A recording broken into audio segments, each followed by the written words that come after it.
கர்த்தருடைய பரிசுத்த நாமத்துக்கு ஸ்தோத்திரம். ஒரு விஷயம் இன்னைக்கு நம்ம வேதத்துல ஒரு வசனத்தை நம்ம வாசிக்கலாம். ஏசாயா 59:2.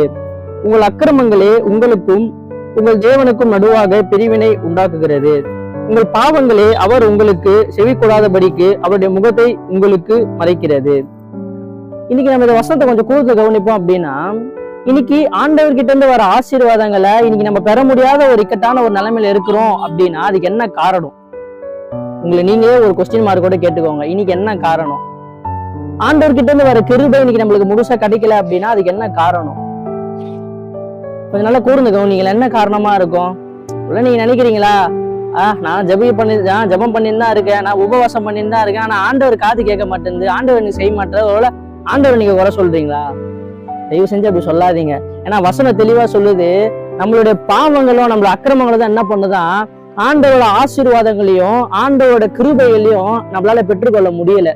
அவளோட முகத்தை நம்ம கிட்ட இருந்து எது மறைக்குது அப்படின்னா நம்மளோட பாவங்கள் தான். இன்னைக்கு ஒருவேளை நம்ம ஏதாவது ஒரு மறைமுகமான பாவங்கள்ல இருக்கலாம், இது யாருக்கும் தெரியாது நான் பண்றது அப்படின்னு அந்த மாதிரி ஒரு பாவங்கள் இருக்கலாம். இல்லையா, நான் பாவம் பண்றேன் மன்னிப்பு கேட்கிறேன், பாவம் பண்றேன் மன்னிப்பு கேட்கிறேன், இப்படி மாறி மாறி நம்ம இருக்கிறோமா? யோசிச்சு பாருங்களேன். ஆண்டோட முகத்தை நம்ம கிட்ட இருந்து மறைச்சிட்டாரு அப்படின்னா இனி நம்ம எங்கெங்க போவோம்? மனுஷங்கிட்ட போவோமா? மனுஷங்க ஒரு நாள் போயிடுவாங்க, யாருகிட்ட நம்ம போவோம்?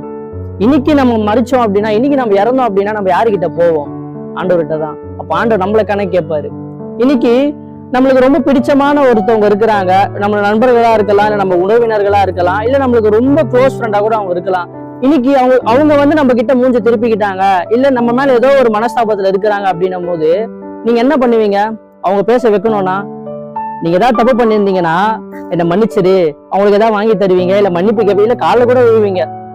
கரெக்டு தானே? நம்ம அதெல்லாமே நம்ம பண்ணுவோம். ஏன்னா அவங்க நம்மளுக்கு ரொம்ப பிடிச்சமானவங்க. ஏன்னா அவங்க நம்ம கிட்ட பேசலன்னா உலகமே இடிஞ்சு விழுந்துரும், அந்த மாதிரி ஒரு நிலைமை. அதனால அவங்களை எப்படியாவது பேச வச்சு அவனு சொல்லி நம்ம என்ன பண்ணுவோம் அப்படின்னா, நம்ம பண்ணாத லீலைகளே கிடையாது, எல்லாம் வித்தியும் நம்ம இறக்குவோம்.